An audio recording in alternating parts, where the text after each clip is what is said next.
आणि एक अतिशय महत्त्वाची बातमी, उपमुख्यमंत्री अजित पवार आणि काँग्रेस आमदार अमीन पटेल एकाच वेळी सागर बंगल्यावर दाखल झाल्यानं चर्चांना सध्या उधाण आलेलं आहे। अजित पवार सागर बंगल्यावर दाखल होण्याच्या अवघ्या काही मिनिटांपूर्वीच अमीन पटेल यांनी सागर बंगला गाठलेला आहे। अमीन पटेल यांच्या टायमिंगवरून राजकीय चर्चांना उधाण आलेलं आहे। लोकसभा निवडणुकीदरम्यान अमीन पटेल राष्ट्रवादीत सामील होण्याची चर्चा सुरू होती।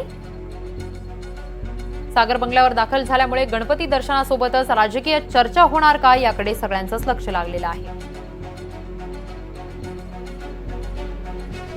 या संदर्भात अधिकची माहिती देत आहेत आमचे प्रतिनिधी विशाल पाटील आपल्या सोबत आहेत। विशाल, अजित पवार आणि काँग्रेस आमदार अमीन पटेल एकाच वेळी सागर बंगल्यावर दाखल झाल्याचं कळतंय, नेमकं काय झालेलं आहे, कशामुळे ही भेट झालेली आहे?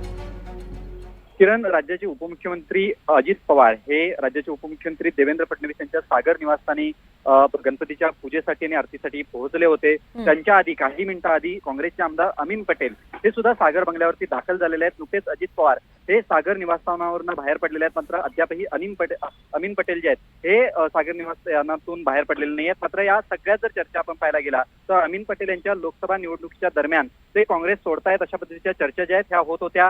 राष्ट्रवादी त्यांचा प्रवेश होण्याची शक्यता जी आहे ही वर्तवली जात होती। मात्र आज अजित पवार यांच्या आधी काही मिनिटं अमीन पटेल जे आहेत ते देवेंद्र फडणवीस यांच्या भेटीसाठी आल्यामुळे पुन्हा एकदा ज्या आहेत ह्या चर्चा होताना आपल्याला पाहायला मिळतात। कारण का विधानसभा निवडणुका ज्या आहेत त्या अवघ्या काही महिन्यांवरती आहेत, त्यामुळे या निवडणुकीच्या पार्श्वभूमीवरती थेट अमीन पटेल सागर बंगल्यावरती दाखल झालेले आहेत। त्यामुळे राजकीय चर्चांना जे आहेत हे पुन्हा एकदा विधान आलेलं आहे। आणि सगळ्यात महत्वाचं म्हणजे ऐन निवडणुकीच्या आधी अमीन पटेल यांनी टायमिंग साधलंय अशा पद्धतीची चर्चा सुद्धा होताना आपल्याला पाहायला मिळते। किरण, नक्कीच विशाल, धन्यवाद तुम्ही दिलेल्या सविस्तर माहितीसाठी।